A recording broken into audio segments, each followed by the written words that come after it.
Shabbat Shalom, dear family. Welcome back here to Light to the Nations portions. It's a blessing, like every week, to be with you here to continue the study of the book of Isaiah, the book of YaHuWaH. And Stephen is here. No, Stephen Kavanagh? The Stephen Jurgelski. Yes, good. Yeah. So, from Southern Louisiana. And you will have to explain now why. So welcome. It's good to be here with you. Shabbat is always a blessing, and spending some time in Shabbat, even though it's virtually, not face to face, it's always a blessing to spend it with you. And especially we are with the same heart, with the same desire in our hearts to study the word of YaHuWaH, to know Him better, and to open up our hearts for Him to teach us His ways and to give us more wisdom, understanding of His word.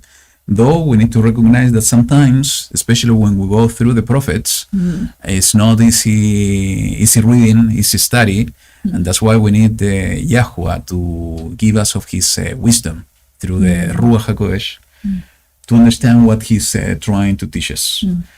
But we recognize that this book is so amazing, so beautiful, and I think there's so much wisdom to understand what's going on in today's world that I think it's a blessing that YaHuWaH was guiding us to continue the portion ahead, not to recycle back to Bereshit, to Genesis, to continue through the scripture, because there is no doubt that we are living in prophetic times. Yeah. So we're living in prophetic times, we're reading the prophets. Yeah. So I think it's the perfect combination, right? Yeah. So anything you want to share? You're just nodding, listening. They want to hear you. No, that is interesting, because I tried to imagine about the prophets. They were trying to describe situation that they were not, maybe it's not something familiar for them. They were seeing some strange things, and maybe we are going to realize about that while we're reading. And because when I was talking the other day with my mom, and we were thinking about what for them when they were seeing this cloud over the tabernacle, for instance, and the fire that was over the place. What maybe was the perception that they have, and a lot of things, because sometimes when they said a big eagle flying over the heavens, and if we can, if one of us was taken into the past, and maybe it was the description about the planes, for instance, I don't know, about the great eagle and things like that. So things that they were explaining with their words, because they were not living in this time, but now that we are living in this time, we are going to understand more. So beautiful. Yes. Give me a second. I'm fixing something here and just answering a comment from Katerina.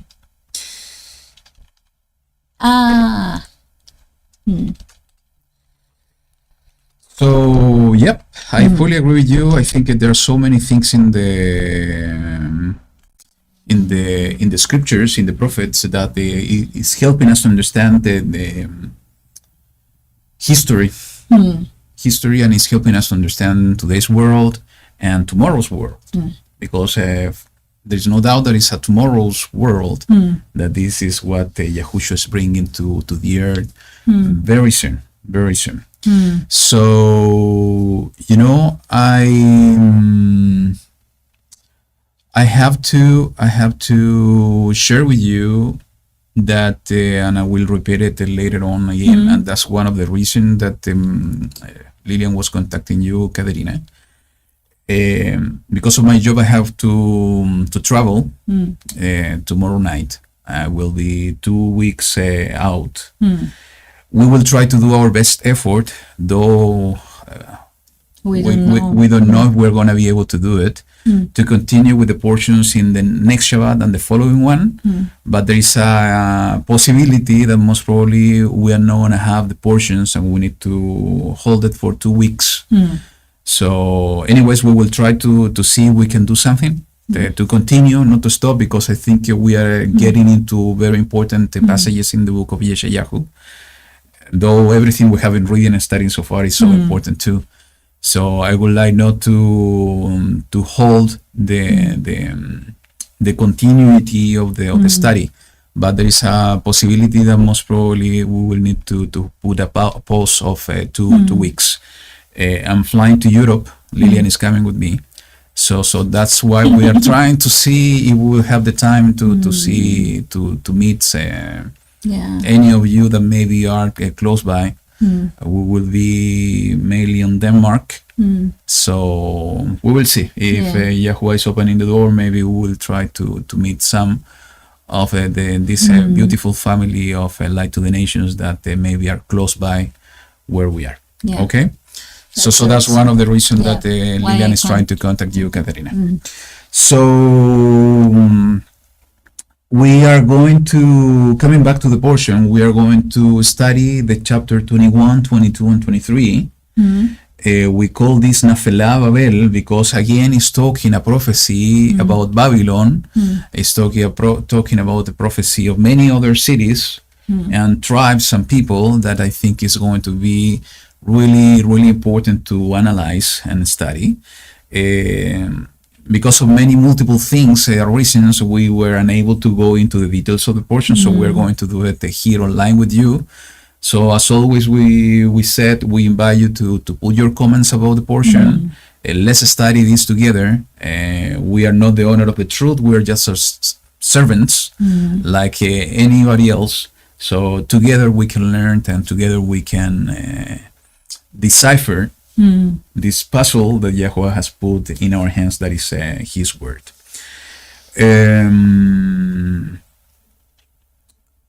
I think, no, let's continue. Unless you want to say something else. No. No?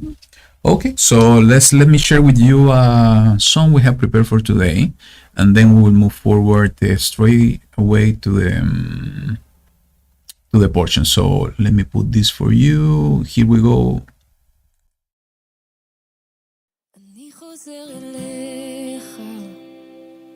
ומחליפו לי בשלך, למד אותי שוב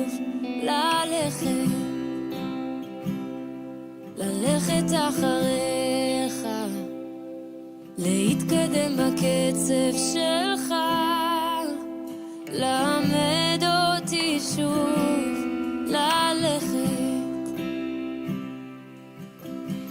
ניסיתי ונכשלתי, בזבזתי את הזמן, ואתה לא הפסקת לחכות.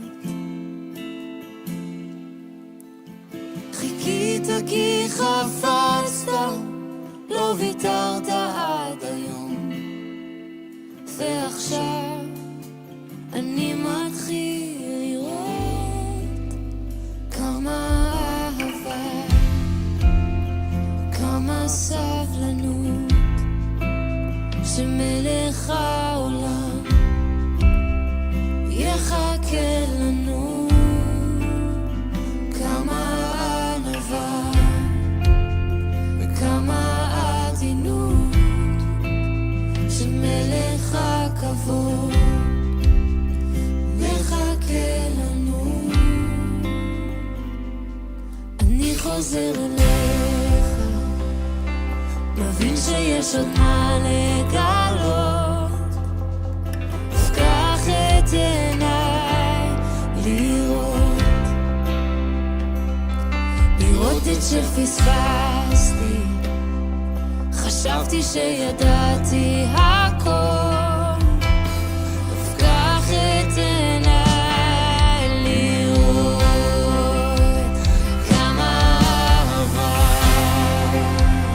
כמה סבלנות, שמלך העולם יחכה לנו, כמה ענווה וכמה עדינות,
לא ויתרת עד היום, ועכשיו אני מתחיל לראות.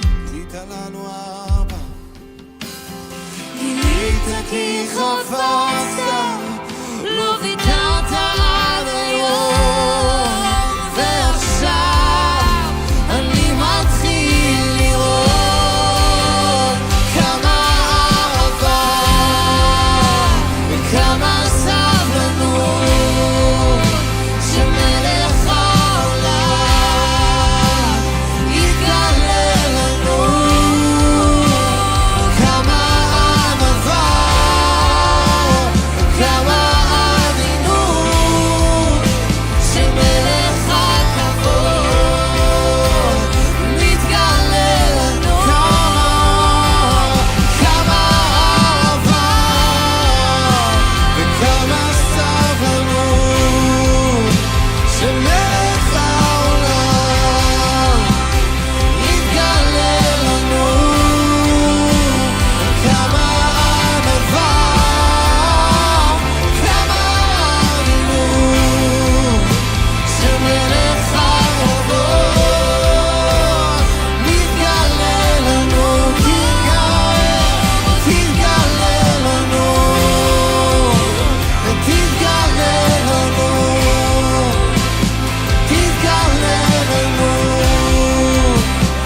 תתגלה לנו,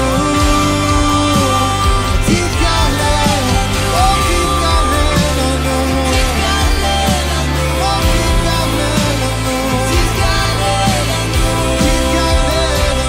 תתגלה לנו, תתגלה גילית כי חפצת, לא ויתרת עד היום, ועכשיו אני מתחיל לראות. גילית כי חפצת, לא ויתרת עד היום, ועכשיו אני מתחיל לראות. אז אני חוזר אליך, מבין שיש עוד מה לגלות, פקח את עיניי לראות, לראות את שפספסתי, חשבתי שידעתי הכל, פקח את עיניי לראות.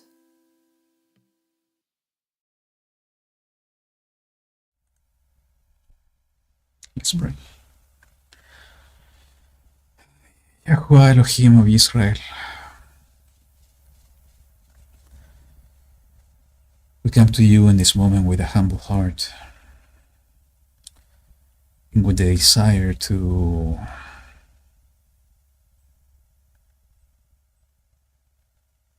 be close to you, with a desire to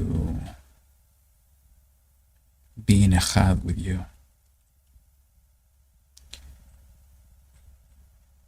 There's so much things to be thankful for. There's so much things you do for us in a daily basis. The only reason that we are able to be here, YaHuWaH, the only reason that we are able to live because of you. Because you are the giver of life. You are the maker of everything. And we are here now because the desire of our hearts is to love you. The desire of our hearts is to serve you. The desire of our hearts is to surrender our lives to you. Because we recognize, O YaHuWaH, that it's only you where we find peace, where we find joy, where we have expectation for that world of tomorrow.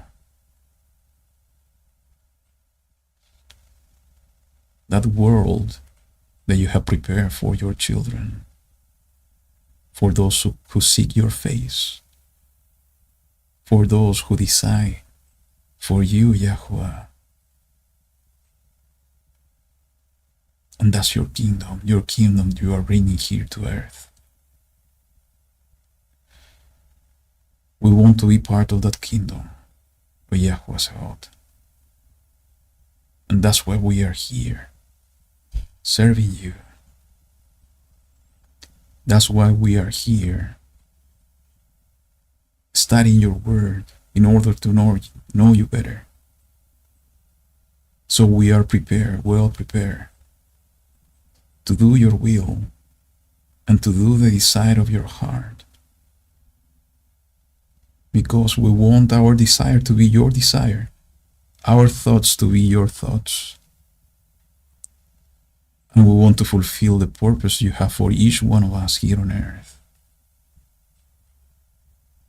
Being those servants that you have purpose in your heart for each one of us, preparing the return of our Mashiach. Thank you, Allah, for opening the door and the way back for us, so we can return to you. And we are returning to you with all the intention of our being, recognizing that you are the true Elohim, the only one, the Kadosh of Israel. And we do it with humility, Allah, knowing that you are the one doing everything. You are the one healing our bodies. You are the one protecting your people. You are even the one, O YaHuWaH, allowing the sun to shine upon righteous and unrighteous here on this world. Because in this way you show us your mercy, your compassion, and your love for everything you have created. How we are not going to be able to love you back, Abba? We cannot even dare to don't do it, because you deserve all the glory for everything you do day by day. And in these last days is when we're asking this generation of your children, we are asking to strengthen us, because this generation of Israel is your inheritance as well. And though the world, and though the system of the beast, and though the children of darkness are trying to steal this generation from you, we are here, those you have awakened in this time. We are here to do what is needed to do in order to shine your light, in order to bring your light in those dark places. And that's why we ask you, O YaHuWaH, that you can strengthen our faith, and that you can give us of your Ruach, so we can bring your message, your good news, your light, and your sign and wonders, O YaHuWaH, to those that are preparing their hearts to know you, for those ones that you are calling in this time. And that's why we are here, YaHuWaH,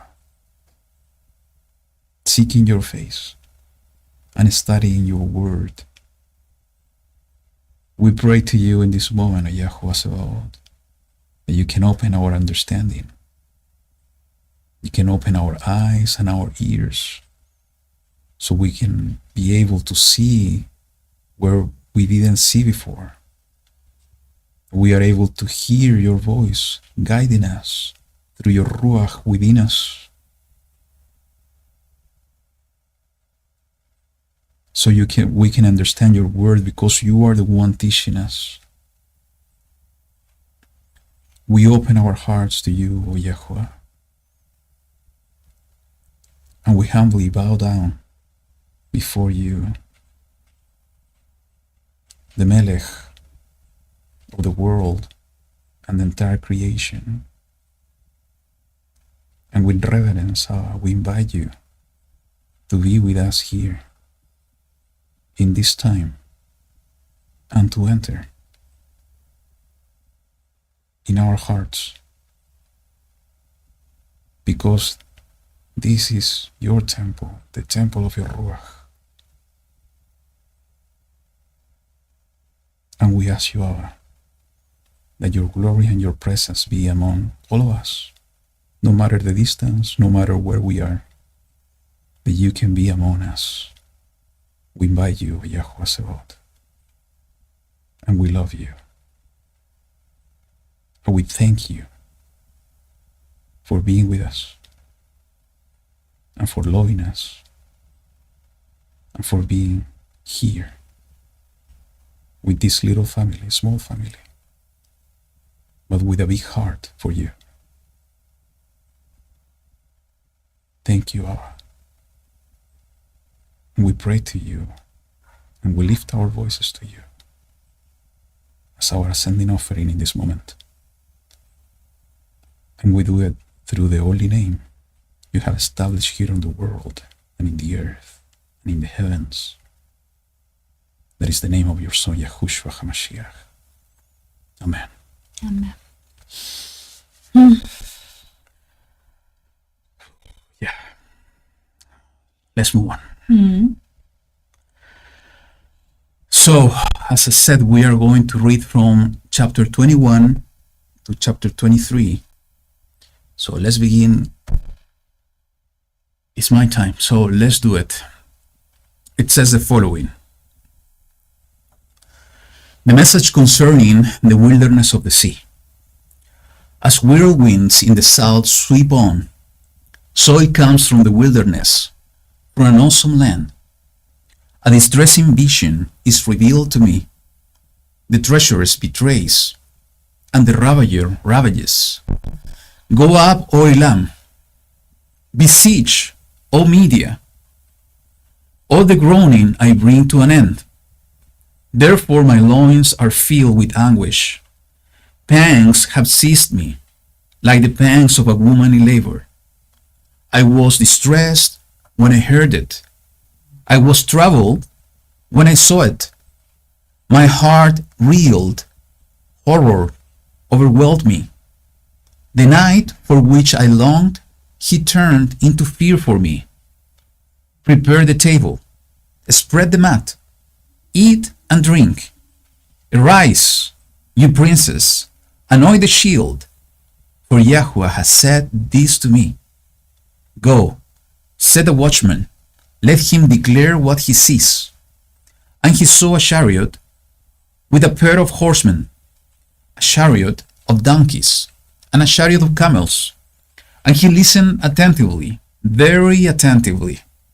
Then he cried, A lion, O YaHuWaH! I stand continually on the watchtower in the daytime, and I have sat at my post every night. And see this, a chariot of men coming with a pair of horsemen. And he spoke up and said, Babel is fallen, and all the carved images of her mighty ones he has broken to the ground. Oh, my threshing and the grain of my floor, that which I have heard from YaHuWaH Sebaot, the Elohim of Israel, I have declared to you. So, let's keep it until verse 10, because this is about Babel, and then we have the message for the tribes, people, and so on. So,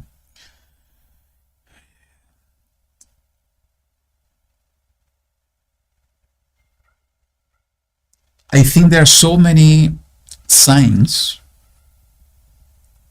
and so many indications that everything that is written here is once again in regards of the daughter of Babel, not about the mother. And we have been speaking about this in the past here, no so long ago about who I do believe is Mother Babylon and who is the daughter of Babylon.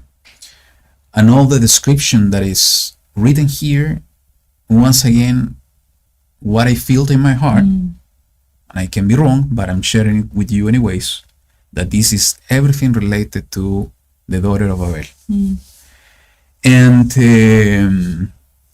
there are so many interesting things that they help us to understand the timing of what is being written here. And I don't know if you were able to identify some of them that did caught your attention about the timing. Just understand this message, when, for what generation, for what timing is being delivered. You want to say something? No. Then I want to say something about this one, but I couldn't. I think that is to the end, because it says that people are going to show how they are. The bad is going to be really bad and things like that. There are two indications that it help us to understand the timing of that message. One of them is exactly what you said, is the reference of the horseman. And we know that there is an important reference about the horseman in the book of Revelation. And how we connect the book of Revelation to this message, though we understand that it's prophecy, and prophecy most of the time is speaking about future events, is because in the verse 2 is saying it's about a vision, a revelation. So vision for the future. So, and actually the word for vision, revelation, is from the same word of Hason. That is one of the name of the book of Revelation in Hebrew. And this one thing. And the second thing is about the verse 3. It's talking about the pains as like of a woman in labor. And this is a direct reference of end times. You know, when I was doing the last days series in this channel, I do multiple connections. I did multiple connections with this phrasing in the scripture that is a direct reference to the end times. Do you think that all this description about the symptoms, because these are description about the symptoms, feeling the lungs that are filled with anguish, pangs and things, they are being felt by YaHuWaH because he was seeing the horrors, and he said, I was distressed when I heard it. I was troubled when I saw it. I think so. So I imagine that, and this is physical description of the pain, but I imagine how the Abba is feeling about what he's seeing right now. There is a scripture that I don't remember in this moment. I think it's in the same book of Isaiah, that YaHuWaH himself is describing him as feeling the same pains and shouting later on. Yeah, and that is something really very heartbreaking, because he has emotions like we are. Yeah, he gave us the emotions and everything. And it's sad because even when you are seeing or watching a movie or something, when you are seeing somebody suffering, you are moved, your emotions are moved. You can be touched by that. So that is something that is, wow.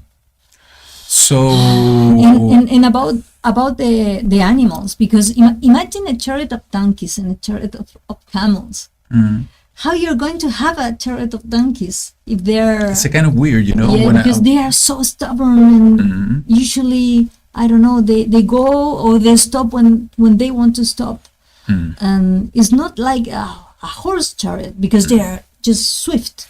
Yeah, but I do believe there is a more profound meaning of the animals here. What he wants to show us, I don't know.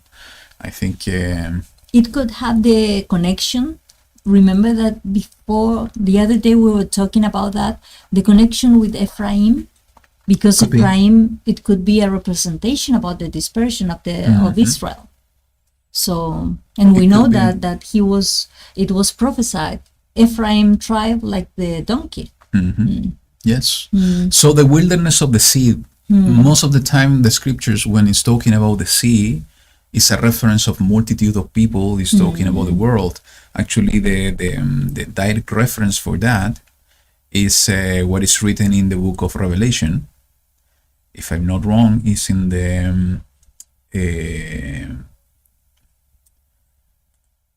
verse 13. No.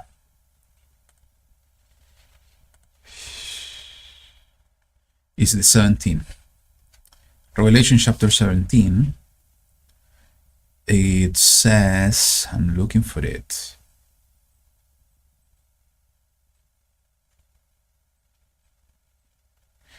It says that the waters where the mother Babylon is sitting is multiple peoples. I cannot see it from here.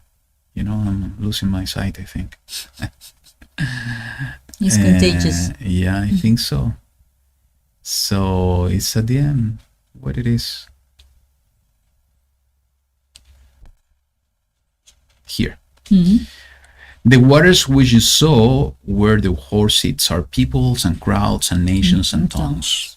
And it's sitting in the waters, many waters. Many waters. So see, most of the time, as I said, is in reference of multiple peoples, big crowd people, and so on. So let me go back just to analyze a little bit more to this message.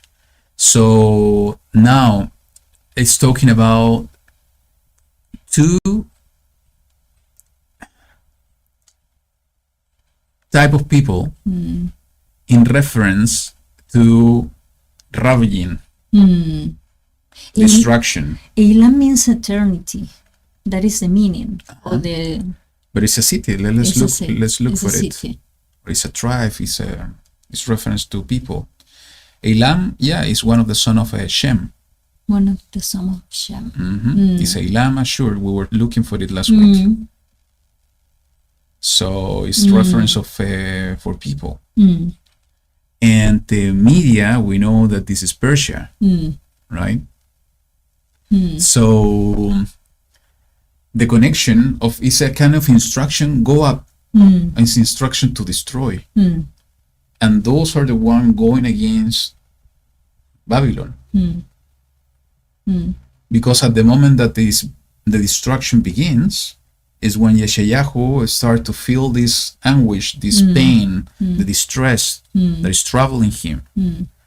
Horror, and actually the description is like a horror movie. My heart real horror overwhelmed me the night of which I long. And he turned into fear for me. It's like he was expecting something good, and it became something wrong. And I think that's why there is one scripture that it says, all those who are waiting for the end of the time and you think that it's going to be something good, no, it's going to be something terrible. So we're going to suffer with that because what we are going to watch and to perceive. Now, so the reference in the verse 5, this could be in reference to what? What do you think? To the when it's talking about that when it's invited to the birds and the beast, like okay, the dinner is ready for you, or the feast is going to be ready, so they are going to have a lot of deaf people. And the reference here to arise, you princess, anoint the shield.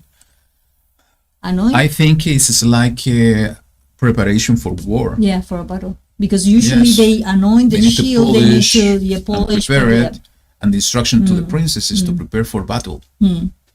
So it's going to be a lot of death at that moment. Yes. For YaHuWaH said to me, go set the watchman, let him declare what he sees. And here's the reference to the horseman, reference to a lion. The watchman saying, I have been doing my job all the time. And I think this is a message for us that we are being set as watchmen. We need to be looking and watching all the time what's going on, and to sounding the alarm when we see things happening. It has happening to me, this week and last 2 weeks. Something that he has been downloaded to me on the things that are being prepared for so many years and was coming soon. And I have this burden within me. It's similar to what's being described here, to start sharing this information, because somehow it's connecting a lot of things. So, and I think all of us, we have been receiving things, pieces that we need to start sharing with people. We need to start bringing and fulfilling our duty as a watchman. And the duty of a watchman is exactly as being described here, standing continually on the watchtower, daytime, and in the post every night.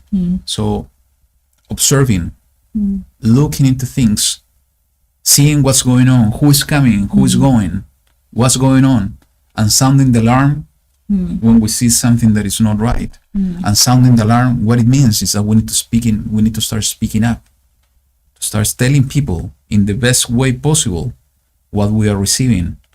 Some of them are going to receive it, others are going to reject it, other ones are going to mock.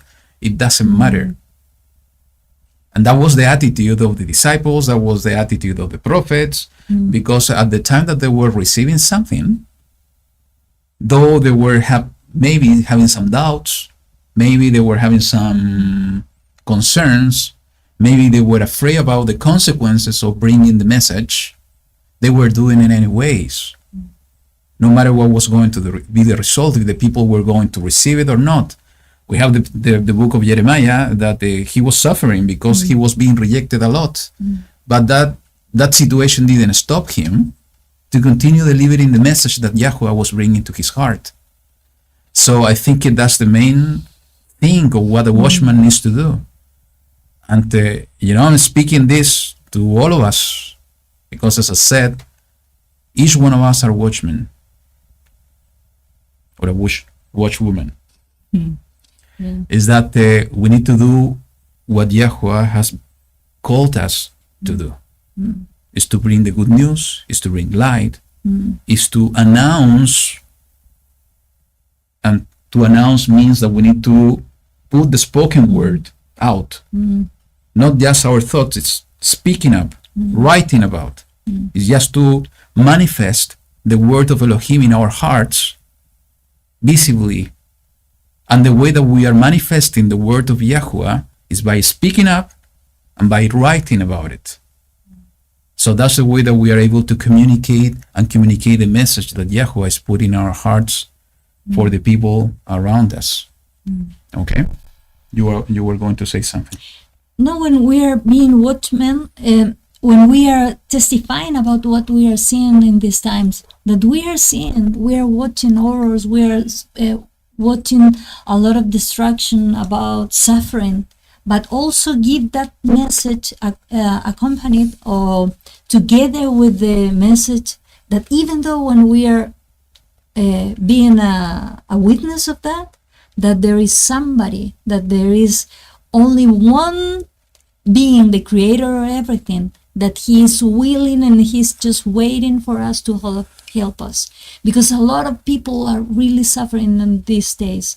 They're having a lot of, and we know that because sometimes, and I'm being really honest with that, sometimes I also have been feeling very, I'm having difficult moments during some days. And I know that I'm feeling that because the rest of the people are also living that. Some days we can be emotionally, so we can relate with the rest. And maybe we only have moments because we know that our help is coming from Abba. But what is happening to the rest of the people, that they don't know that there is a helper, that there is a source of help, that there is a source of healing, and he's going to heal us. So that's why we have to give our testimony. That's why we need to say, yeah, we are watching this, we are experiencing also sometimes this, but we have received the help, and you can have also that help. And then those people are going to open their eyes, and the next time when they're suffering something, they are going to try, because they were remembering that the day that we share that, they were seeing that we believe with so much faith in YaHuWaH that they are going just to try, and that is going to be their first step. Okay, so all the description about, I do believe, is daughter of Babel. The timing is the end times. Is about and who is going to perpetrate this thing. I think we see direct connections here. Perpetrate, I mean the destruction of the daughter of Babel. There is a direct connection with Elam media as the ones that somehow are going to participate in the destruction of the daughter of Babel. As I said before in few other studies in the past, so do believe that the destruction of the daughter of Babel will ignite the rest of things that needs to happen on the end time. It's about the complete manifestation of the system of the beast ruling the earth. But that's going to happen after, I do believe, and again, I can be wrong, but I'm sharing this, my current understanding, after the destruction of the daughter of Babel. And I think we are seeing clear evidence of that today. And by the destruction of the daughter of Babel, this is something just came to my heart now. Maybe it doesn't mean a physical destruction, though we see some messages that are talking about physical destruction of cities, towns, and so on. But it could be other type of destruction. When we see here that the threshing in the verse 10 and the grain of my floor, it's like, disappearing in the way that is being expressed here. It could be a destruction of the way of working of a country, the economy, the financial systems, and so on. And this is exactly what's going on today. We cannot close our eyes and forget about the timing we are living, in the type of world we are living.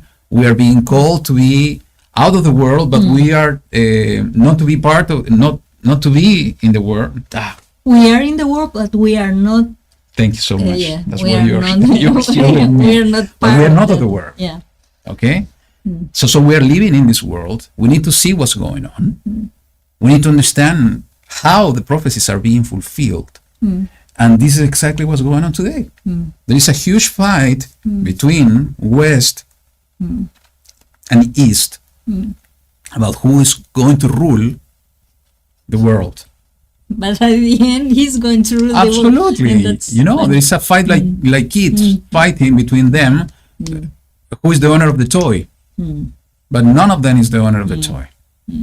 And the big war that's going on, that is happening in different domains.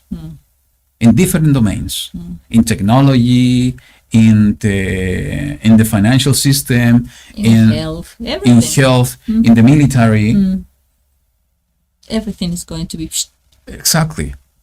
But the main thing, though, no matter what are the domains they are fighting for, is to establish who is the number one ruling the world. And the main thing that is driving this thing is, or the main fight that is happening today, is about the financial system. So once again, why I was speaking about this, maybe we're expecting for a physical destruction. I think all of us are waiting for a huge war to happen, World War III. And most probably it's going to happen. I think it's going to happen. We don't know what's going to be the dimensions or the size of this. But maybe what's going to happen before, and I think this is the way that is being written when we see the seals in the book of Revelation, and also we see the prophecies of Mashiach about the end times, that it will begin with the threshing and the grain. Yeah. Okay. Anything else you want to add here? That everything is happening in two levels. And I think that there are going to be a reality, destruction in the earth, but also destruction, spiritually destruction. And it's going to depend on where our hearts are based, are focused. Because if our hearts are focused on the, on the economical system, from the physical things that we have, then we are going to suffer a lot. But if we know that everything is being provided by Abba, we know that He is going to continue providing. And He's going to continue providing health. He's going to continue providing food. He's going to imagine how He's going to do it. We have to rely and we have to ask Him always to be attentive what He wants us to do. So, and I think that is going to be both physically destruction maybe and also spiritually. So where our spirit, our ruach is connected, how we are connected. Absolutely. And just commenting something that I wrote, reading here from Yaraj in the comment, I think it will come a time that we'll need to disconnect completely from everything that the world is bringing, like the financial system, like the education system. And I think most of us we have been doing it somehow. But saying that by doing and participating on this, we are part of the world, I don't agree. Because we need to be very careful on this. Because being part of the world is something in the heart and also in our actions. And just to bring an example, Mashiach, in order to not to be a stumbling block for the people, he was paying the taxes. And he was saying, give to the Caesar what is from the Caesar. That doesn't mean that he was part of the world. Abraham, he was participating in the same kind of things that the world was handling, silver and gold, and he was taking, food from the land. What happened with Yaakov? He sent his sons to Mizraim. That was a kind of description of the world in order to bring food. So we need to be very careful to how we understand and apply the scripture in this regard, because we can believe that by doing this, we are part of the world and we are part of the system. Unfortunately, and this was the instruction of Mashiach, he was not praying to Allah to remove us from the world, because he is going to bring his malchut to earth. And we need to be part of that malchut from the heart and by the transformation of our actions. And for sure, I fully agree. In one moment, I think that moment is coming very soon, that we need to make a very tough decision. That it will show what is really in our hearts. If we are for YaHuWaH, or if we are for the comfort of living in this world. And believe me, that decision is coming very soon. It's a matter of months, it's a matter of years, we don't know. But that decision is coming soon. And that's why it's so important that today we decide for YaHuWaH.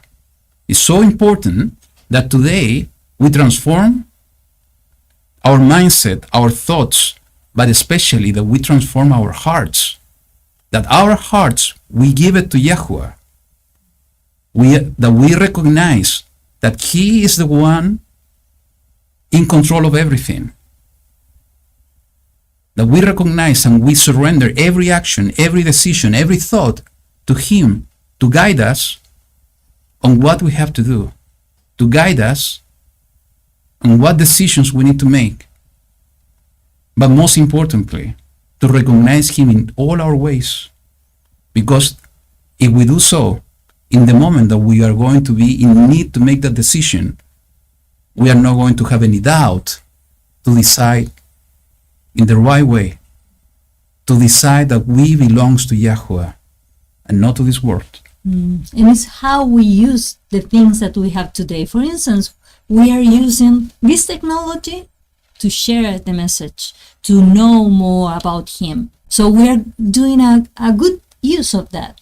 But maybe some other people are going to use this technology for something that is not good. Maybe if we receive some money, we are going to use it for good purposes. But maybe some other people are going to use it in a greedy way, or maybe they are stealing. So everything you can give a different kind of use, and you are going to choose if you use for righteous matter of thing or not. And that is the decision. I think that Abba is giving and providing, and He's watching. What are you doing with everything? What are you doing with the knowledge? What are you doing with your life? You are using it in a good way or a bad way? And He began a marvelous work, and we need to recognize this. He began to remove us from the world in so many different aspects, and we need to continue in that way. To Israel, He didn't remove. He removed Israel physically from Mizraim. But as many people are saying, Mizraim never left the heart of Israel. Mizraim, Egypt, never left the heart of Israel. It was a process through the wilderness. And it was a process that they needed to decide to do that. So we need to continue in that path forward. That we are leaving the world, and that's the calling and the shouting of YaHuWaH, telling all of us to come out of her. We know who is her. We know the different aspects we need to come out of her. And we need to move forward on coming out of Babylon. And we need to do it quickly. But as I said, it will be one moment when we are going to need and make the decision and to detach ourselves from all the system of the world. It's exactly in the same way that Hanoch was being prepared and he was walking. He didn't remove himself completely from the people and from the world that he was living. He was, all of us, we have been reading, have read the book of Hanoch. He was living with the people and staying in the revelation with YaHuWaH. And he was, It was staying more time with YaHuWaH and lesser time with the people until he completely disappeared because he walked with Elohim. So, but let's not be deceived. The most important thing is that our heart needs to be ready for the final decision. And the only way to be ready for the final decision is by doing it now. The same thing that YaHuWaH has been doing for so many years to continue deciding for him on a daily basis. If we don't decide for him on a daily basis, we are going to be completely deceived on what's coming and what's going on in the world. So let's decide for YaHuWaH today. So tomorrow we are going to be able to decide for him once again. Let's continue. Yeah. So it says in the verse 11, the message concerning Duma. He calls to me out of Seir. Watchman, how much of the night is past? Watchman, how much of the night has passed? The watchman said, morning came, and also the night. If you inquire, inquire. Come again. And this for me is a riddle. Well, it's talking about time, so it's Absolutely. talking about one day. What Yahushua said, the night is coming. Walk now in the light as soon as you have light. And he said, okay, so with this, he was saying like, okay, during this day, like nothing has happened because come again and ask me again, something like that. So for me, it's like there is a moment, even though everything is bad, but it's a moment like, okay, it was like a post or something like that. I don't know. It was what I understood. Now, Duma, who is Duma? Well, Duma, the meaning is silence. Okay. That is the meaning of Duma, and the meaning of Seir is hairy, like hairy people. I don't know. Yeah. Well, the interesting thing is that Duma is one, let's look into it. In Genesis chapter 25. Should I look at it? No, it's not necessary. 25 verse 14. Duma Is the son is one of the sons of Ishmael. Ishmael. Okay. So the message concerning one of the sons of Ishmael. So speaking, and I think the reference again, Middle East, the reference about that region, the reference regarding the descendants of Yaakov, and I think that's the main things that are going on also in our days. Especially not only in the region, what's going on in the entire world. But I agree with you. I think it's talking about the timing. It's like it's coming. It's coming. Okay, and the same thing is related to what is the following message. The verse 13. It says the message concerning Arabia. In the forest of Arabia, you stay, all you traveling companies of the Danites. And the Danites are the sons of Cush. You who dwell in the land of Tema, bring water to him who is thirsty. Meet the fugitive with bread. For they fled from the swords, from the drawn sword, from the bent bow, and from the stress of battle. For thus YaHuWaH has said to me, within a year, according to the year of hiremen, all the steam of Kedar shall come to an end.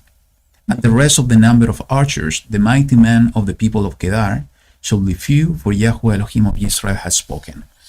here I don't have so much information as well. I think for me this is a riddle. The only thing that I can see, and this is plain text, is the message about Arabia. And we know that how Arabia is connected to the world as we know it in these days.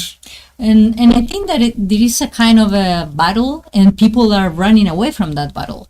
And they say, meet the fugitive with bread. So it's giving like the instruction that somebody's going to bring them water and give them bread. So give them food. And if you see that from the spiritual point of view, today a lot of people are having this battle, this struggle. They're being in depression. They are not knowing YaHuWaH.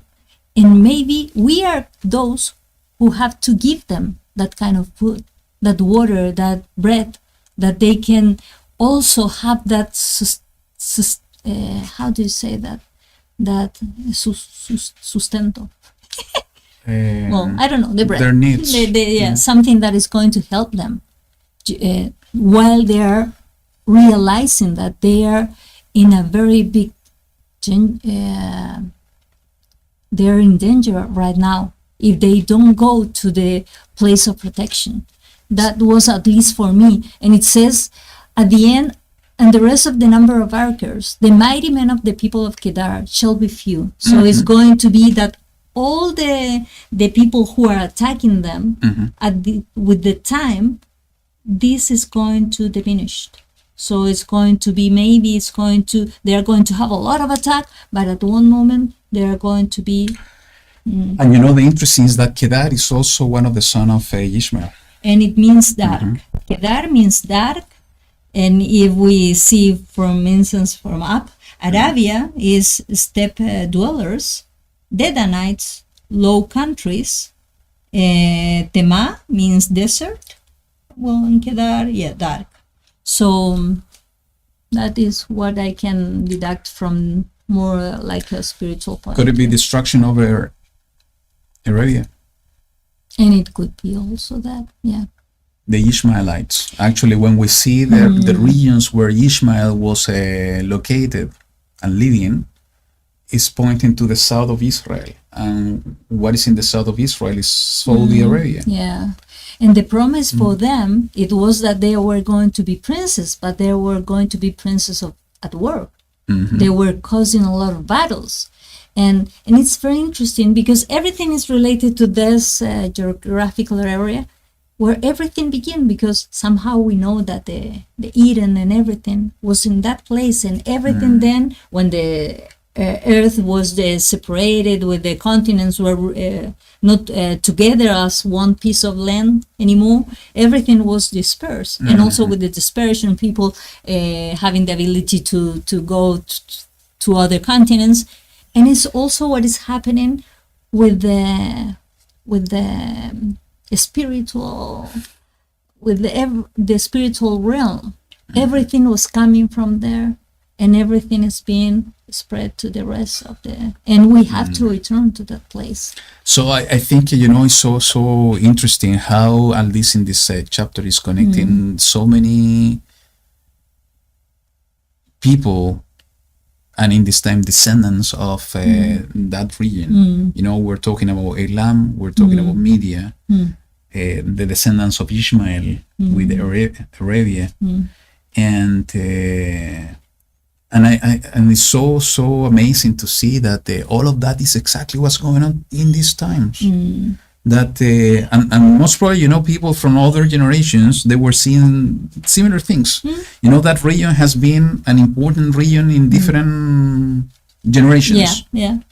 But what we see today in the world, how everything is being connected, and how everything somehow depends or is interconnected with those regions.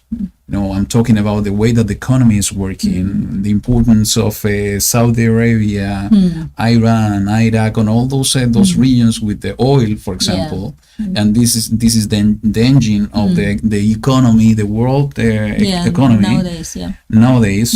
And we know that this is something that is part of the system of the beast that in one moment is going to fall down, and I think it's falling down somehow. And that's why the message that we were talking before, and what the Yarash was sharing with us as well, is that that's why it's one of the reasons that YaHuWaH is saying that we need to come out of that system, that from within and in one moment from without, because we cannot be participants of what's going to happen and what's happening today. And what is really important is knowing that at the end, everything what is happening right now in the world is because how it's end.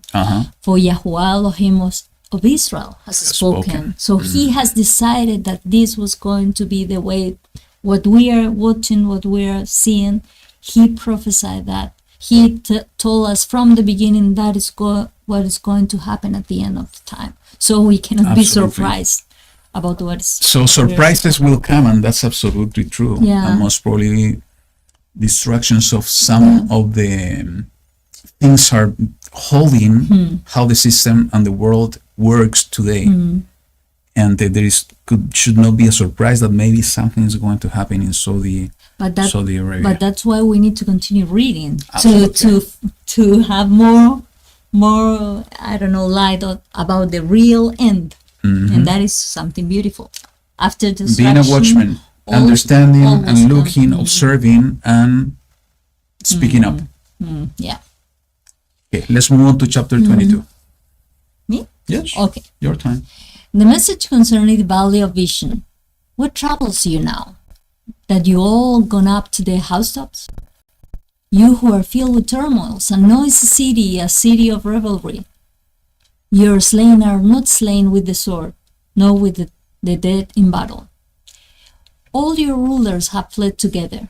Without a bow, they were taken captive.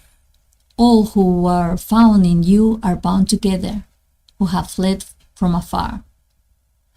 And I'm going just to stop there. Go ahead. Yep. Okay, because when I was reading that before, it called my attention about because it says your slain are not slain with the sword, not dead in battle. It's like we have dead people, we have slain people, but not physically. And for me, this is like talking about a kind of a spiritual death. And if we can see that maybe with drugs, people who are just like walking dead bodies around the street, we can also see this when we have people like connected their brains to the computers all the time, because they have left the real life and they have been connected to something else. And when it says that is with that about that they were taken captive, is for me something like that. Is not with something that you see, something that is invisible. And for me, sometimes that it could be a kind of a hook or a kind of a snare about when we don't know how to use things in the correct way. For instance, what I was telling you before, we can use the technology in a good way. Absolutely. But maybe in some cases the technology is going to be a trap. So we have to be very careful. We have to know when Abba is telling us, okay, this is enough. It's not all day. It's not, you cannot be trapped in this. I created you for this reason. And he's going to tell you when is the time. So it will come a time that we will need to remove ourselves completely from technology because what's coming is something not good. Yeah, so you have to be prepared. So and it says, all who are found in you are bound together, who have fled from afar. And I see this like the internet, because we are connected and from different places and everything. But we have to be connected with the righteous purpose, not with a purpose that is not from him. So that's why I wanted to share that. For it is a day of uproar, a treading down and perplexity by the Master YaHuWaH of hosts in the valley of vision, breaking down of a wall and of crying to the mountain. And a lamb bore the quiver with chariots of men and horsemen, and quivered the shield. And it shall be that your choicest valley shall be filled with chariots, and the horsemen shall take up position at the gate. This is talking about Jerusalem. It's talking about the ravaging of the daughter of my people. So it's talking, and you know, it is written in the book of Luke that Jerusalem will be surrounded by armies. Yeah. And it's exactly what's talking Yeah, about and here. he's saying the horsemen shall take up position at the gate, so they're going to be Yes. ready to enter and attack. Now we need to recognize that this has happened already, and at least A lot of yes, many occasions. But the most important one was the first dispersion, when the first temple was destroyed by Babylon. The second one with the Romans, and it is expected that it's going to happen once again. Yeah. So when this word and this scripture is applicable, I think it's applicable for all the times, for the 3 times. And on the 8th, then he removed the covering of YaHuWaH. It's like his, I don't know, for me it's like the protection could be. Yeah, actually, I have it some notes in my scriptures that I do believe that the protection is talking about in the prophecies of the end times is a Michael, is the messenger. So could it be that the messenger Michael is being removed? Is like as it is written in the book of Daniel? Let me go quickly there. Yeah. So I can look for it here. Yeah. Because when it's being removed is when that somehow is triggering The world. the Great Tribulation. The great what? The Great Tribulation. The Great Tribulation. Oh, yeah. Because he was like holding everything. Yes. Yeah. So it says in the chapter 12, verse 1 of the book of Daniel, Daniel. Now at that time Michael shall stand up, the great head who is standing over the sons of your people, and there shall be a time of distress, Yeah. such as never was since there was a nation until that time. And at that time your people shall be delivered, everyone who is found written in the book. And then maybe the also interpretation it could be, because he said, then he removed the covering of YaHuWaH, is when you are revealing something. So it could be also that something is going to be shown to the rest. And you look in that day to the weapons of the house of the forest. And that is interesting. It's like some weapons are hidden among some trees and things like camouflage somehow. Yep. And you saw the bridges of the city of David, and it was great, and you gathered together the waters of the lower pool, and you counted the houses of Jerusalem, and the houses you broke down to straighten the wall, and you dug a ditch between the 2 walls for the water of the old pool, but you have not looked to its maker, nor have you seen him who fashioned it long ago. And I don't know, I have a very strange talk about this. Is what you were talking, telling me? Yeah. It could be, now I that don't you know. read it, Yeah. I saw myself in the same that place. And it caught my remember the attention old one? because the old one. Because when you are in Jerusalem and you go to the city of David, there is a place that is the pool of Shiloah. Yes. Shiloah. And The Siloam. the Siloam pool that is in the scripture. And it's only a part of that. It was for years, it was only a part of the stairs. And it was coming water to that area and everything. But what happened that years ago when the last time that we were there, they were doing that. They were doing some work. And it was an interesting connections because they were buying a house of the owner that has the house there. And they said that this vote or this negotiation was not fair for the owner of the house. Because at the end I heard that the neighbors, they were saying that it was doing not with the right price, or I don't know, that they were just taking the place from the owner. And at the end, because they began to dig and to take all the dirt, and they were doing all the excavation. So for me it was this is like the timing that maybe we are seeing this. And it's because they are maybe looking for some historical things, but they are not going and looking for who really is the one who made that pool. Absolutely. And the pool from the point of view that it was YaHuWaH who was bringing healing with that, with those water. So I don't know. So there's such a level of destruction that the noun just read the verse 12. That Okay. is the description. Go ahead. And in that day, the Master YaHuWaH of hosts called for weeping and for mourning, for baldness and for girding with sackcloth. Then see, so it was like pain, destruction, everything. Then see, joy and gladness, killing oxen and slaying sheep, eating meal and drinking wine. Let us eat and drink, for tomorrow we die. That usually is the spirit of the people who are living in the time when there is a war. You know, that always when there is a war, a lot of people is, okay, let's drink wine and everything, we can be wild because tomorrow we're going to die. And that is usually the thinking of those days. But you know what came to my heart is that when I saw that is what Mashiach said, that they are going to be drinking and eating and giving in marriage. And then the destruction. And during the moment of the destruction, so somehow is a direct connection as well. And it was revealed in my hearing by YaHuWaH of hosts, for this crookedness shall certainly not be pardoned until you die. Said the Master YaHuWaH of hosts. Thus said the Master YaHuWaH of hosts, go, come to this steward, to Shebna, who is over the house, and said, and Shebna, give me a second. It's the 15. The 15? Yes. Shebna means growth. That's the meaning of the name. Of the name? Okay. Shebna. I don't know who is him, but he is over the house and say, what have you here? And whom have you here?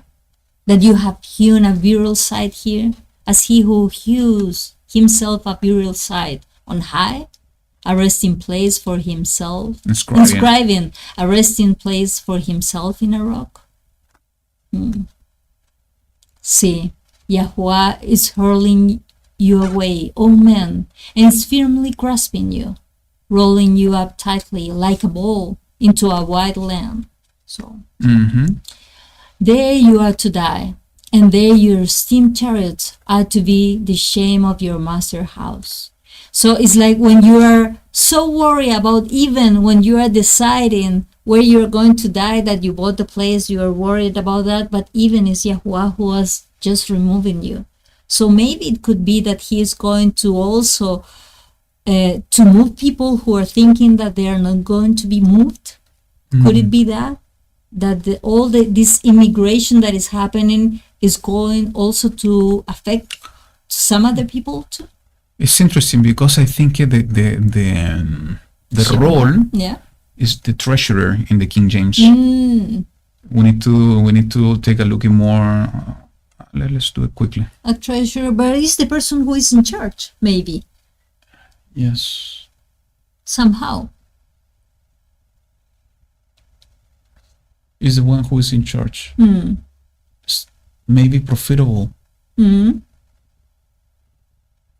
I profited. It's talking about treasures. There's a multiple reference that it could be treasures. You know, if we look into it in this way, maybe it's a connection to what we were talking about, about the financial system. Who is over the house is basically the one is ruling. And if it's connected to the treasures, you remember even in the temple, there were some ones that were in charge of the treasure. We were reading some of the stories in the Book of Kings when they needed to do the reparation. Yeah, they were. Yes, and put the box outside to bring the contribution of the people. So, what have you here, and who have you here?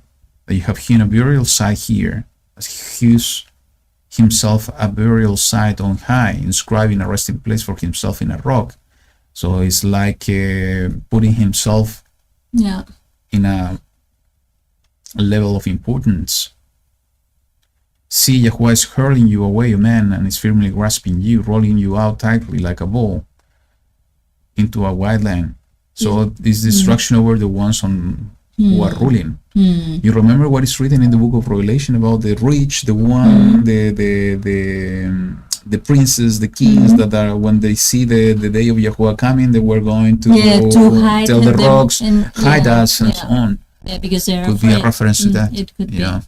There you are to die, and there your esteemed territory to be the shame of your master's house. And I shall drive you from your office, and you shall be ousted from your position. So you're not going to work in that position It's anymore. a replacement of the ruling, the ones who are ruling. Yeah. And it shall be in that day that I shall call my servant Eliakim, son of Hilkiyahu, and that is the 22. The 20. The 20. And Eliakim means El raises, and Hilkiyahu, my portion is YaHuWaH. And I shall put your robe on him, and strengthen him with your girdle, and give your authority into his hand, and he shall be a father to inhabitants of Jerusalem, and to the house of Yehuda. And I shall place the key of the house of David on his shoulder, and he shall open and no one shuts, and shall shut no one opens. And I shall fasten him like a peg in a steadfast place.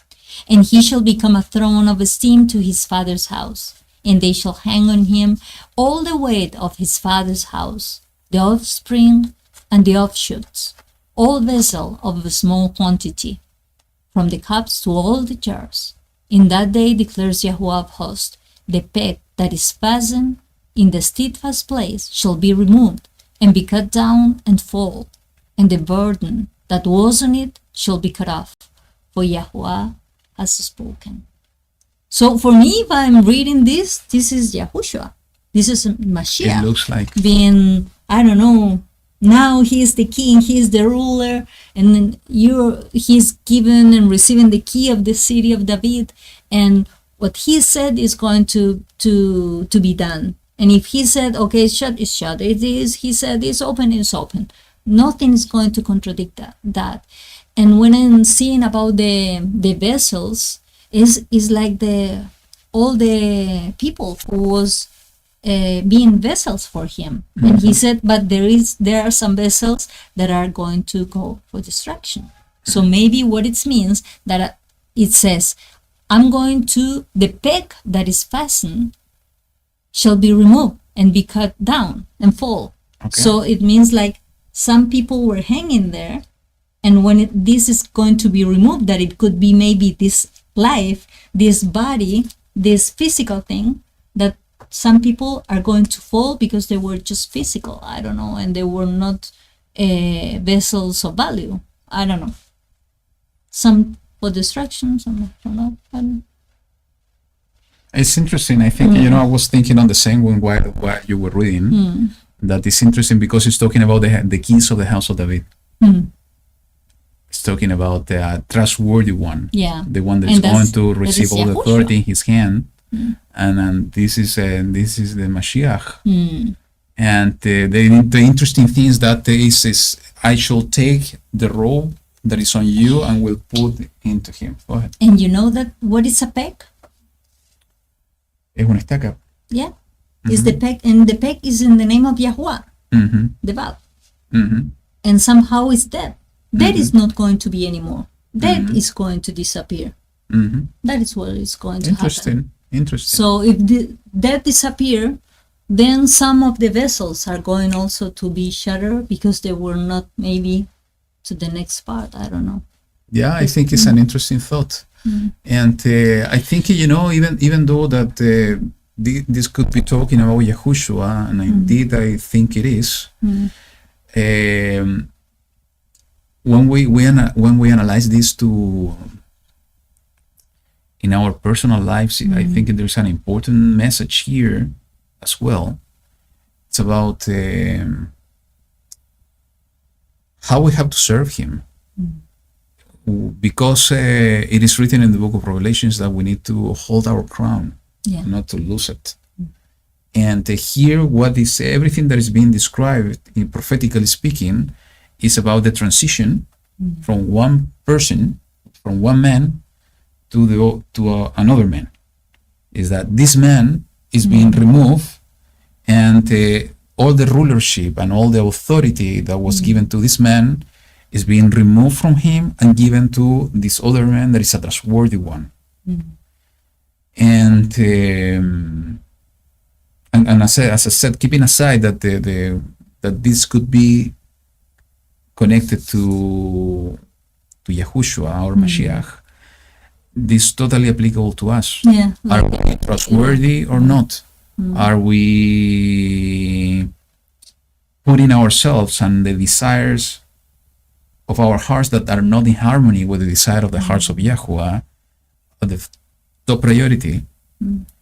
And that means that we are going and being led to a in a way that we can be removed, losing our crown. Yeah.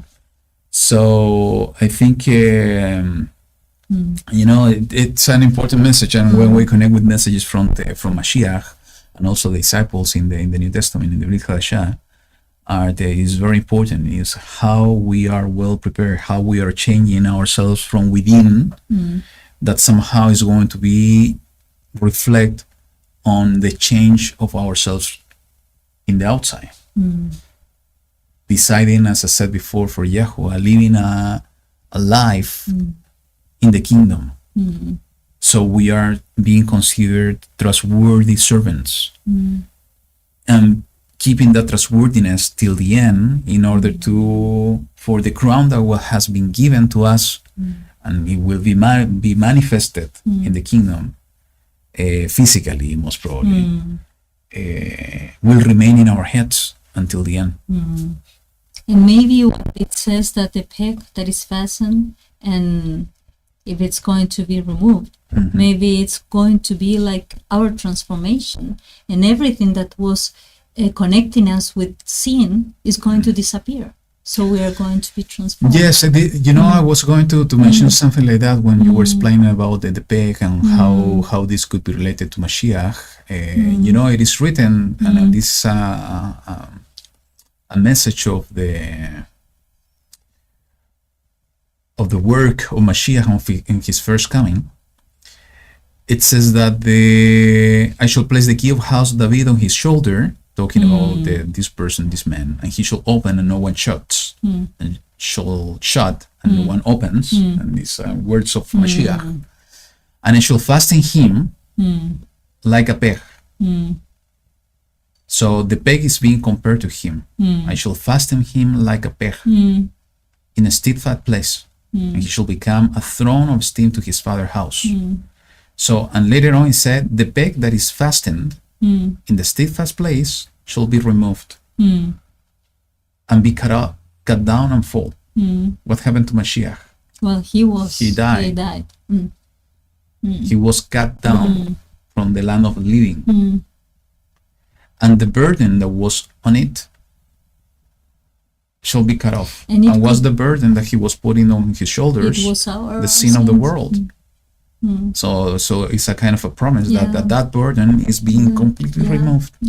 Because this righteous one is being cut down. Beautiful. It's a beautiful, it's very beautiful. So let's move on to chapter 23. It says, the message concerning Sor. That's mean rock. And this one is whole, right? Whole. Yeah. Whole, you ships of Tarshish, for it has been destroyed, without house, without harbor, from the land of Kittim, it has been revealed to them. Kittim mean bruisers, like when somebody hits you and then you have a bruise. Okay. So you have a mark after. So in the Dead Sea Scrolls talk a lot about the Kittim, also in the book of Maccabees. Sometimes these are being connected to the Romans. Okay. Just for the reference. I don't know if it's a right interpretation, but for sure this is connected to the system of the beast. Be silent, you inhabitants of the coastland, you merchants of Sidon, who passed over the sea, they filled you. And on great waters, the grain of Shihor the harvest of the river was her increase, and she was a marketplace to the nations. And you know, it's so interesting today, in today's world, especially in technology, everyone is talking about the marketplace. All the big ones are pushing forward the implementation of marketplaces. So everyone is becoming a merchant in today's world. So be ashamed, O Sidon, in the verse 4, for the sea has spoken, the stronghold of the sea, saying, I have not labored, nor brought forth children, neither have I reared young men, brought up maidens. Like the report of Mizraim, they too are grieved at the report of Sor.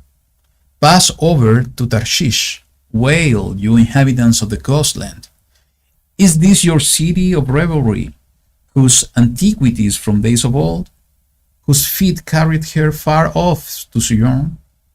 Who has counseled this against Sor, the crowning city, whose merchants are chiefs, whose traders are the esteemed of the earth? YaHuWaH of hosts has consulted to defile the pride of all splendor and to shame all the esteemed of the earth. Any comments so far?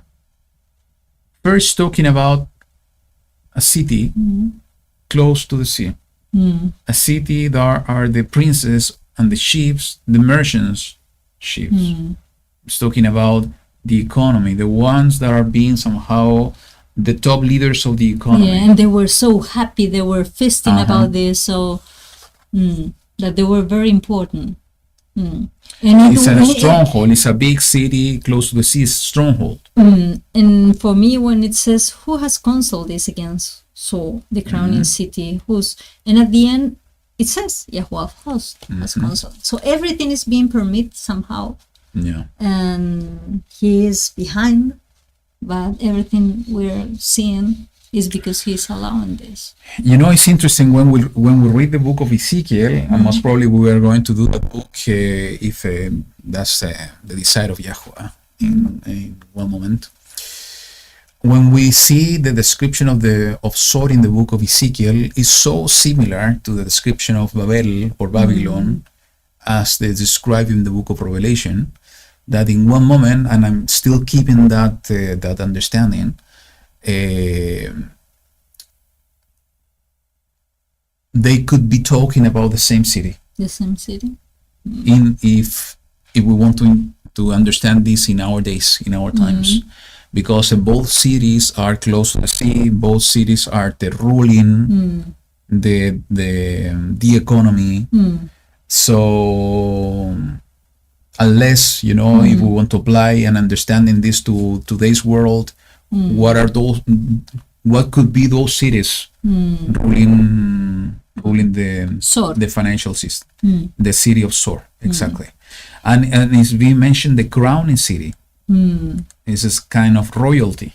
Yeah. I'm going to give you some meaning of the name. Sidon means hunting. Okay. So hunting people. And Shihor means dark too, because it's coming from the color black. And and Sor, we said that it was a rock. And Tarshish means yellow's hasper. And Kittim, bruiser, so the ones who hit you. Okay, good. So let's continue. YaHuWaH Sebaot in the verse 9 has counseled to defile the pride of all splendor, and you know everybody is celebrating, you know, the world, the month of pride. Yeah. And we know what we are talking about. And this is exactly what YaHuWaH is going to defile, all of that, and to shame all the esteem of the earth. Overflow through your land like a river, O daughter of Tarshish. There is no more strength. Interesting. So it's like it's going to be something. No. What is interesting is that everything could point out to a city with I'm just going back one step. I said that my current interpretation when I read the book of Ezekiel is that when it's talking about the city of Sor, the description is very similar to the description of Babel, right? But we know that Babylon in the past was a different city than the city of Sor. Tarshish. It's talking about different cities. What is a city? Group of people. Group of people. That are together in in one place. How come different cities from the past could be one city, physical city? Maybe they're moving. Immigration. One city could have different people that are representing the seed of the old cities. Yeah, they're the descendants. So, and that city that somehow is collecting and gathering the descendants of those old cities, of the whole group of people, is the one that somehow is ruling the merchants, is the crowning one. Make sense? So let's continue. He has stretched out his hand over the sea. He shook the reins. YaHuWaH has given a command against Canaan to destroy its strongholds. And he said, Never again shall you exalt, O you oppressed maiden daughter of Sidon.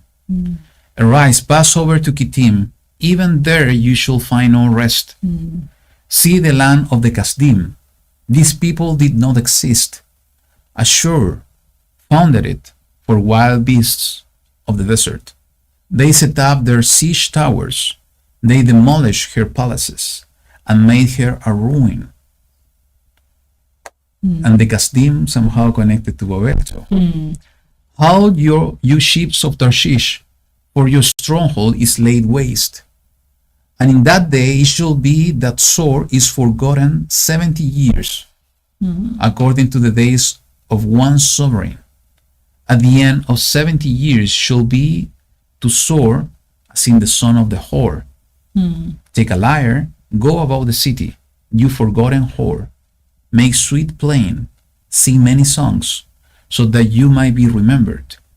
And at the end of 70 years, it shall be that YaHuWaH visits Sor, and she shall return to her harlot feet, and commit whoring with all the ranks of the earth on the face of the soil.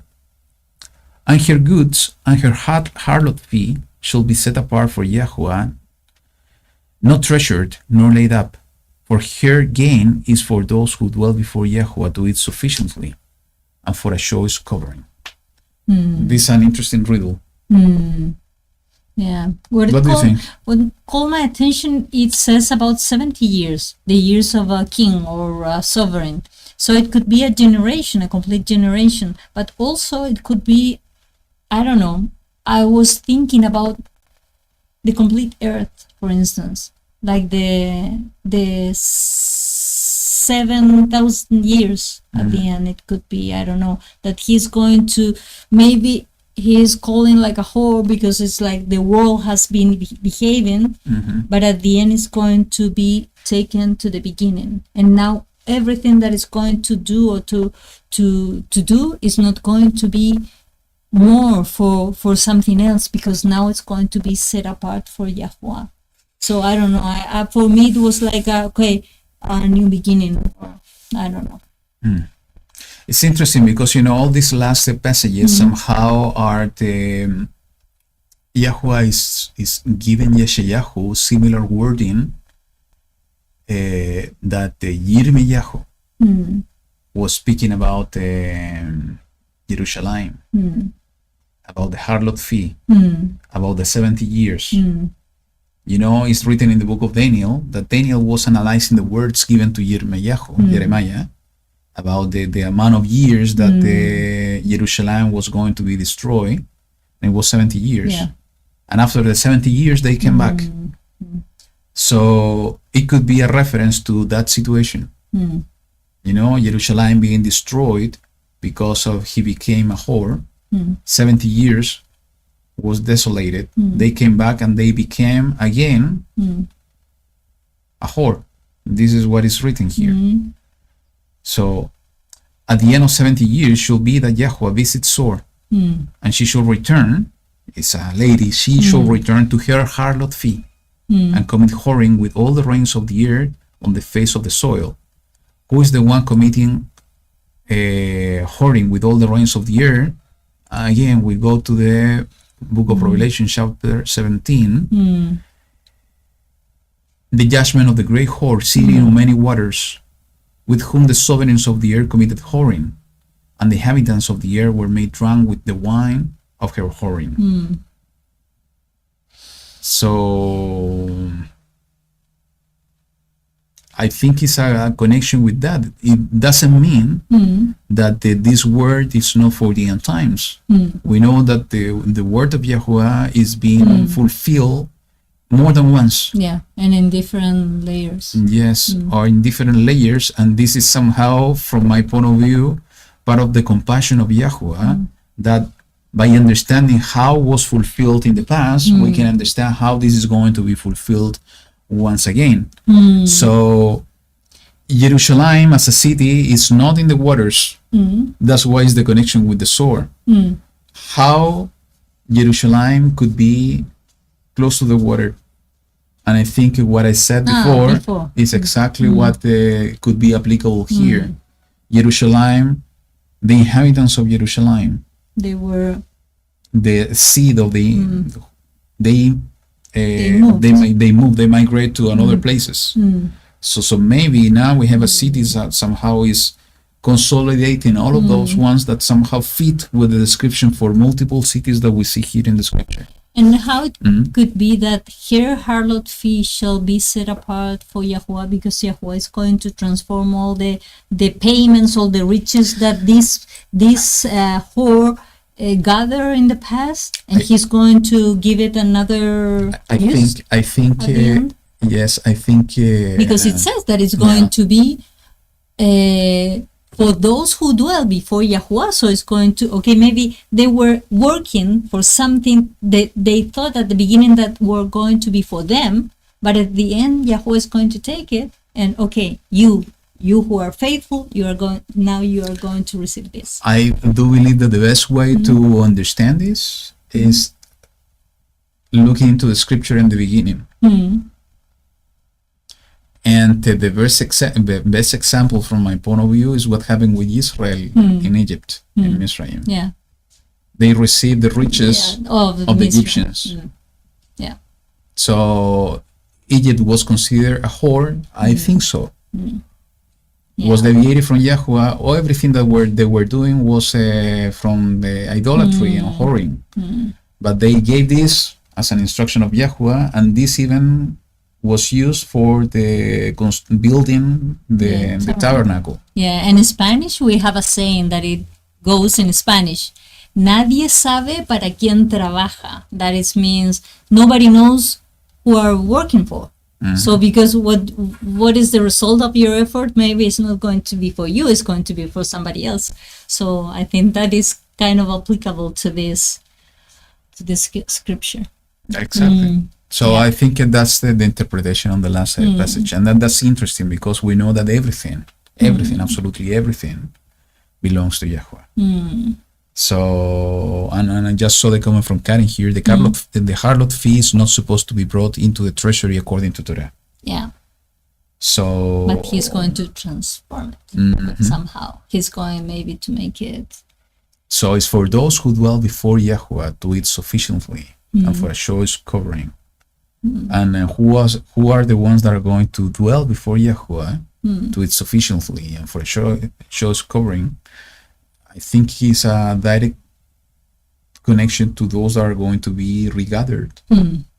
Those ones that are going to be regathered and going to be part of the second Exodus are the ones that are going to be dwelling before YaHuWaH. And then that's why it's so interesting when we look and we compare with the first Exodus, because that's exactly what happened. You know, they inherited cities, houses that they were not vineyards, olive trees. That's the way that it's being written. That they didn't build up. So it was an inheritance, a gift from YaHuWaH. I think here we can talk, we can understand he's talking about exactly the same. I remember once I saw many years ago a video from the Zachary Bauer when he was posting about what's happening in Saudi Arabia with this big project they have. Neom, I think, is the city they're building there. This the line is The line, exactly. And it's so close to those places that are the Mount Sinai and so on. And I remember he made this comment, and maybe he could be right. We don't know, because somehow I just remember, because it could be connected to this last verse. He was saying that they're building all these big cities with water and things like that, and that they're not going to be able to use, and maybe YaHuWaH is using them to do all these things, to do the work in preparation for the regathering during the second Exodus, because he strongly believe, similar than I, is that we are going to visit those places as part of the second Exodus. Like again. Yes. We'll go through the same path, most probably. I don't know how, but we will be regathered somehow in the same way that the first Exodus and that generation was gathered. So, and that thought that he shared back then is so similar to what we see here. They are building and constructing so many things that maybe is going to be in our own benefit. And when we see things like that, it's so beautiful, because by understanding and remembering that YaHuWaH is in control of everything, He's moving the hearts of the people. He's the one moving the hearts of the people. Is that He's preparing so beautiful things for us, for those of us that we decide for Him, for those of us that we decide to follow the step of our Mashiach, who is leading us on the way, that even He's taking something wrong, and He's transforming this to something good. And the best evidence we have for that is ourselves. He took us in the different states or situations that we were living, good, bad, very bad, horribly bad, whatever it is, and He touched our hearts, and He transformed those things to something that maybe is not perfect, but He changed something within us, and He's inviting us to walk in that way of perfection. So in one moment, in a twinkle of an eye, we are going to become perfect as He is. So we should not, sometimes we are judging so much things. And that's why the role of a watchman, I think, is a beautiful role that all of us we need to have. Though a watchman is judging, but actually it's not judging the people, he's observing. He's observing just to understand what's good, what's bad, and communicating. And sometimes we tend to judge so much, forgetting that YaHuWaH is in control of everything. We need to be those watchmen, observing, understanding that everything is in the under control of YaHuWaH. And sometimes He's doing things that we are not able to comprehend. So, and when we try to judge, it's because we are trying to comprehend something. Sometimes we are not going to be able to do it. We just need to rely on Him, understanding He is the owner of everything. He's in control of everything. So, and we will see, and He is going to amaze us. He's going to amaze us when we are able to open our eyes and to see what He has been doing so far, why He has been allowing so many things to happen in this world. And He's doing it for the benefit of those that are written in the book. So what we need to do now, instead of judging, we need to observe, we need to serve, we need to do all our efforts in order to live according to his instructions, loving him with all our hearts, with all our intensity of ourselves, with all our emotions, with all our attention, understanding and expecting, all the time expecting his manifestation, that he can reveal himself to us, as the song was saying. And he's going to amaze us completely. Changing something wrong to something good, as he has been doing it and continue doing in each one of us. Those were the miracles. He was turning the water into wine. He was giving the sight to people who couldn't see before. So he's transforming. Yep. And that's his transforming all the time. Even from the day one in creation, he was changing and transforming all things. It was a chaos, was everything dark. Chaos. Chaos, sorry. Yeah, because a chaos is the other going one. to move. Thank you so much. We learn. Yes. And he was changing everything. Changing absolutely everything. And he continue doing it every day. So that's why when he's so patient. Yes, and that's why, we need to realize all the time is when we are so in a thing, we need to breathe. We need to step back a bit and start observing everything, understanding and trying to understand what YaHuWaH is doing within us and also outside. And asking him to reveal himself. What are you trying to do, YaHuWaH? What you want me to do as part of this situation? So I'm going to be able to flow with what you want to do as a vessel. And how any kind of situation, maybe even earthly, we can transform into a situation for his glory. With something that has relation with him, not only with us. That is for him, that we are doing something for him. And he's going to transform even our desires, because he's going to put his desire in our hearts. And then we are not going to even know if our desires is because of him or what, but he's going to make a way. He's the one doing the way always. That's why, the instruction of Mashiach are so important, is that we need to surrender ourselves, we need to deny ourselves and follow him. Yeah. Every time that we are not denying ourselves, it means that we are putting ourselves first, and we begin to fight. And that fight is not external, it's a fighting within us, trying to do our will instead of doing his will.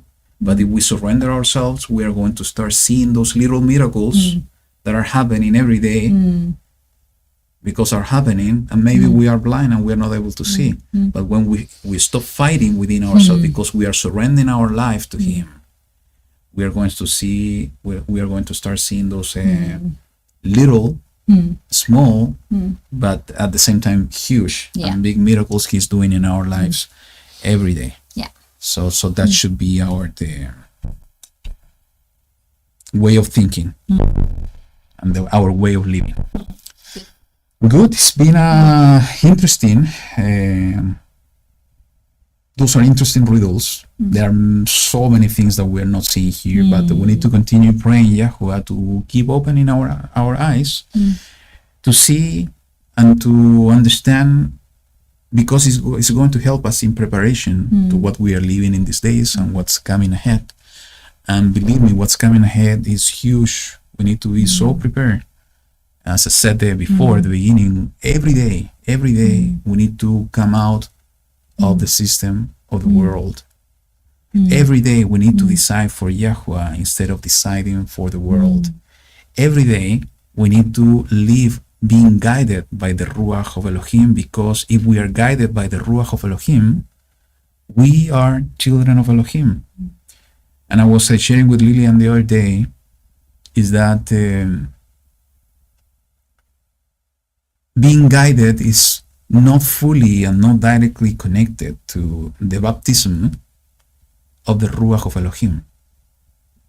Both things for sure are connected, but the meaning of what Shaul, Paul was trying to say, I think is becoming so much relevant in the days that we are living today than before, that we need to understand that being guided means that we are going to rely completely, absolutely, with all our beings in YaHuWaH and in the Ruach of Elohim in everything we do, instead of relying in other sources of knowledge, in other sources of guidance, meaning the system of the world. Today we have in front of our faces, in front of our eyes, and it has been happening for so long, two different systems. It's the natural system being built by YaHuWaH, that somehow he's using his Ruach to guide us, and those being guided by the Ruach are the children of Elohim, and another system being built by humans, by the system of the world, by the children of darkness, that somehow, if we are not able to differentiate both, maybe we are going to be relying on this instead of relying on the Ruach of Elohim, meaning that we are not children of Elohim. If we follow and we are guided, relying on the Ruach of Elohim, and actually in YaHuWaH through the guidance of the Ruach, because everything is on YaHuWaH, we are in danger. So we need to be so prepared for what's coming, what's happening, and the way, as I said, to prepare ourselves is deciding day by day, moment after moment, to live for YaHuWaH, deciding for Him, not for the world, coming out of the world, coming in to the kingdom of YaHuWaH from within, because He is going to be the one taking us physically, as we were discussing a few weeks ago, to bring us out physically from where we are in the world, in order to bring us into the kingdom as soon as He is established by the hand of Yahushua HaMashiach. Pray for me, pray for us, for every one of us, for every one of us, all the children of YaHuWaH, the ones that Yes. are right now His children, the ones that are going to be His children, for those that you know and the ones that you don't know. and especially for you, because I need to start preparing things of what we have been talking lately, That are important and to share. so important to share. So just to have not the time, the focus and the wisdom on how to prepare everything, how to present and how it. to deliver it. So to make it simple to understand. And as I said at the beginning, for those of you joining later, we will be traveling because of my job next week and the following one. We will try to continue on the next two Shabbats on this in the portion, but there is a small possibility that maybe that we cannot make we're not going to be able to make it. So if you don't see any notification for the next two Shabbats, It's because of that. But we we're going to will put a check. post most probably in the day before, in case we see that we are not going to be able to do it, just for you to know. So be attentive on the notifications on the post. But if you don't see anything or don't know anything about us, it's not that we are disappearing. Yeah, We're not going in any rapture Yeah. yet. So it's because of that. So keep praying for us on this time. He has been doing some marvelous things with us, and I'm gonna be selfish in this case, with me particularly in small things. I know that He has been doing things with you, miracles. You were telling me to share this, and I will do it. I think it's important. I was traveling from our place in the south. Lillian has to stay with her parents, so I was driving alone, and it was funny because when I was going to the place, I was putting some stuff in My seat. in your seat, exactly. And I felt, in one moment, I said, no, I'm going to remove all this stuff. I'm going to put it in the back seat. And I said, Yahushua, this place is for you. You're going to be my co-pilot. And I was driving. It's a 7 hours drive, everything good. I was staying there for just 2 days, 3 days. It was raining crazy. We have several storms here. And like rain. in some places there in the US. Exactly. And I came back on Tuesday, and I did exactly the same. Yahushua, this is for you. Come with me. And as we always do, praying before for protection during the way and also on the places. And I was driving all day, and I came to your parents' place around 9 in the night. p.m. in the night. And when I just arrived to the place, I heard something wrong happening in the engine of the car, or in the car completely, a different sound. And I was telling you, there's something wrong with the car, so let's go. And we began to drive here to the apartment. We are living here in the city, and there was something, a whole mess on the car. With then the sounds began to even more. Yeah, I had to stop the car and so on. We need to call, somebody because I was not going to drive like that. The sound was horrible. To rescue us and to take the car. I don't know what's the name in English of the grua, but crane, maybe a crane, I think. Most probably. The one that pick you up. At the end, that night, because of the fasting and the ruach, I was away from 3 a.m. for 24 hours actually. I was awake because we arrived here very late in the night. So just to make the story short, I took the car the day after to the repair shop. Sorry, to the dealer, just for the reparation, to see what was going on. And yesterday we were talking to the person. He was saying, this is totally abnormal what happened to your car. This is not normal. 1 of 1,000, maybe. So it's totally abnormal. It's a tow truck. Thank you so much. Thank you.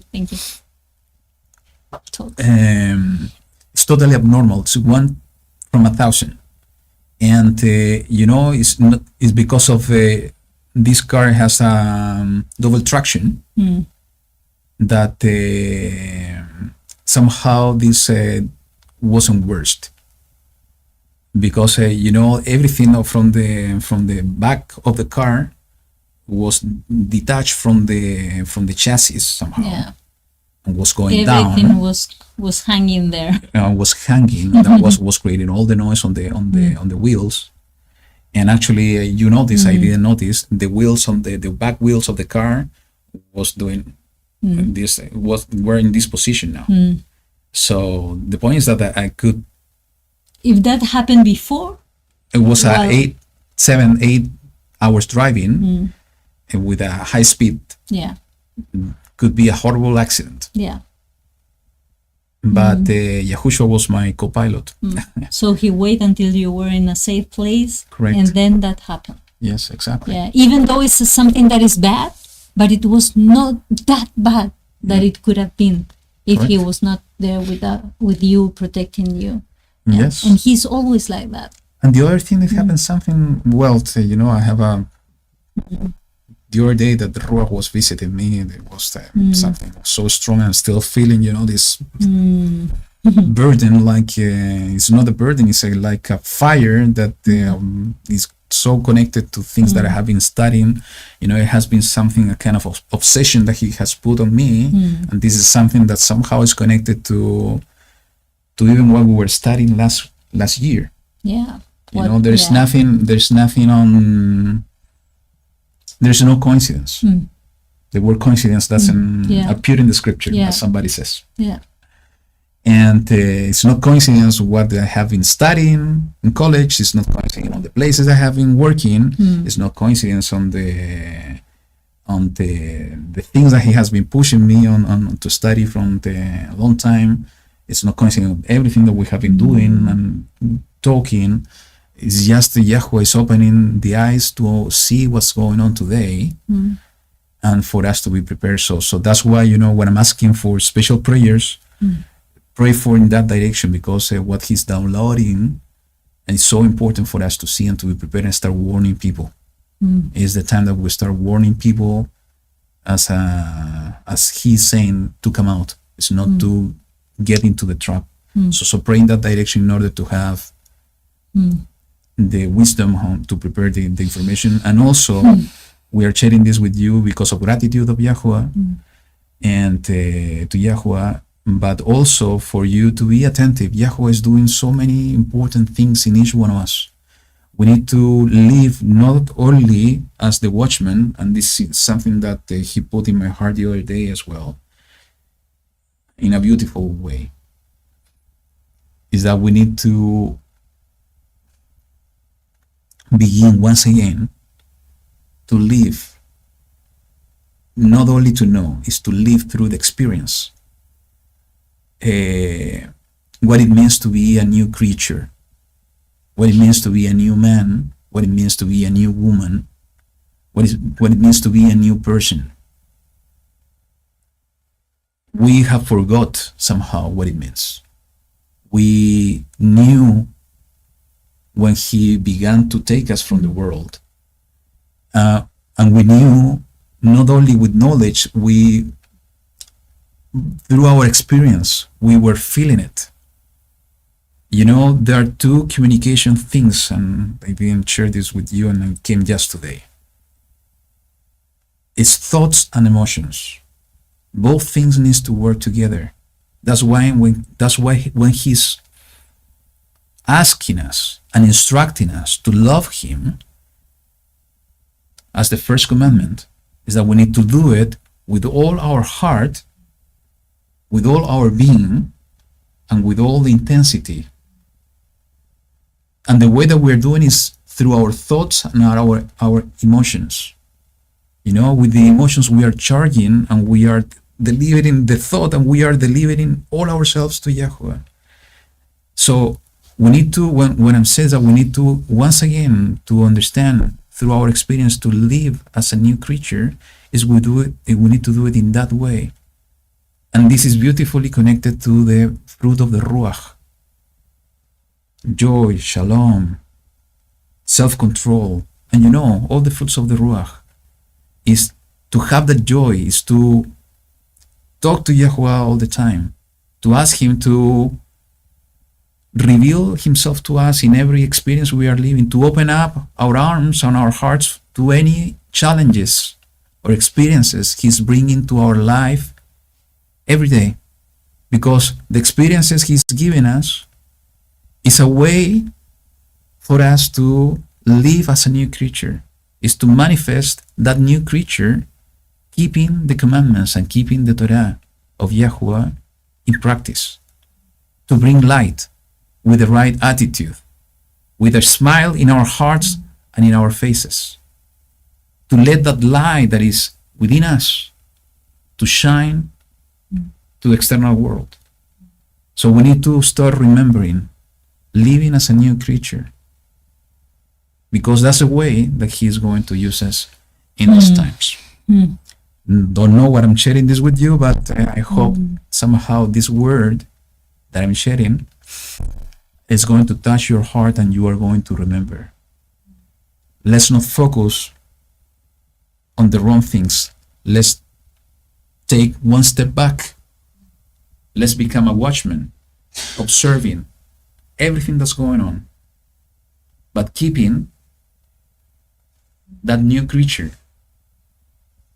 loving YaHuWaH with all our hearts, using our mindset, the thoughts that YaHuWaH is bringing to us, with the emotions that YaHuWaH is producing in ourselves, in order to become that servants, and not to get entangled and so focused on the things that are in the world, observing all, announcing all, serving YaHuWaH all the time. Those are my final words for today. Beautiful. Beautiful. Anything you want to say before we close? That I don't know, marvel for all the love that YaHuWaH has for every one of us. I know that he is protecting us. I know that he is there with us. And every time that we are thinking about him, he is thinking about us too. It's a two-way direction channel that we have with him and with everybody that we can put in our hearts too. Yeah. Excellent. So once again, as always, we love you all. Thank you so much for joining us. Don't forget to put a like in this video. Just for more people to get able to for this message to reach out to them. And that's the way you can contribute to what we're doing here. And we love you all, and we feel your love for us as well. And we hope that YaHuWaH will allow us to continue this as much as He wants, and hopefully to be here next week. And as I said, if we're not here, you are all in our hearts. We are praying for you all the time, and we know that you are praying for us too. So thank you so much, and see you next time. YaHuWaH be with you all. Shabbat Shalom. Shabbat Shalom. Bye bye.